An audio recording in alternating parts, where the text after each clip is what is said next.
Ton cœur, ton trésor. Par Bonheur Séraphin Yoka.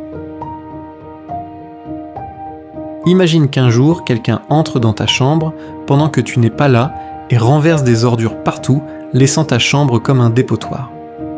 À ton retour, tu découvres la situation. Vas-tu te contenter de dormir dans de telles conditions et te plaindre ? Ou vas-tu décider d'y mettre de l'ordre et protéger l'accès à ta chambre pour que la prochaine fois une telle situation ne puisse plus se reproduire ? Dans le cœur de beaucoup de gens, la vie a laissé des ordures. En effet, les situations négatives par lesquelles nous sommes passés, les expériences douloureuses, la perte d'un être cher par exemple, peuvent laisser en nous des mauvais souvenirs qui peuvent, avec le temps, devenir des ordures.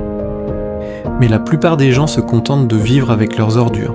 Frustration, déception, amertume, décidant de vivre comme des victimes au lieu de faire le ménage dans leur cœur.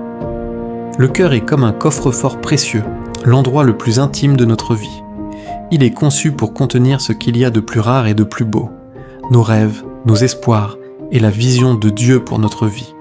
Tout comme on ne place pas les déchets ou la saleté dans un coffre-fort destiné à protéger des bijoux, il est inconcevable d'accumuler dans son cœur l'amertume, les mauvais souvenirs ou les frustrations. Ces choses n'ont pas leur place dans un espace aussi sacré et précieux. Elles ternissent l'éclat de notre cœur et empêchent les trésors divins de s'y épanouir. C'est pourquoi il est essentiel de faire régulièrement le ménage dans ton cœur.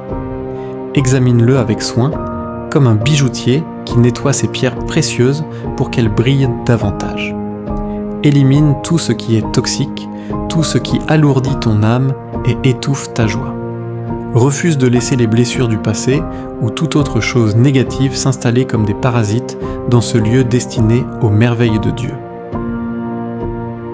Proverbe chapitre 4, verset 23.